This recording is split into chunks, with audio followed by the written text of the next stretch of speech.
মাকে আমি আমার জীবনের থেকেও ভালোবাসি। এত ভালোবাসো কেন? ভালোবাসি, মায়ের জন্ম দিছে, পালছে, বড় করছে। মায় না খায়া আঙ্গুরে খাওয়াইছে। তামিম, তুমি কি করো? আমি মাসের দায়িত্ব আছে।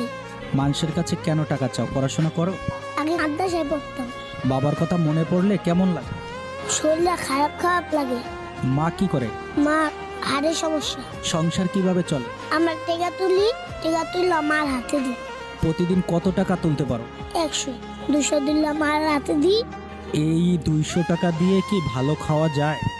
মানুষে কিছু কিনা দেখাই, আবার ভাত কিনা দেখাই। এই যে প্রচন্ড ঠান্ডা, এই ঠান্ডার ভিতরে যেখানে বসে আছো, ঠান্ডা লাগে না? লাগে। এখন কত টাকা আছে তোমার? 50 টাকা আছে। 50 টাকা আমাকে দিবা? হ্যাঁ। তারপর বাজার করবা কি দিয়া? মাকে খাবার কিনে দিবা কি দিয়া? 200 টাকা তুলবো আবার। মানুষের কাছে হাত পেতে আবার 200 টাকা তুলবা? হ্যাঁ। তারপর মার জন্য বাজার নিয়ে যাবা? হুম। মাকে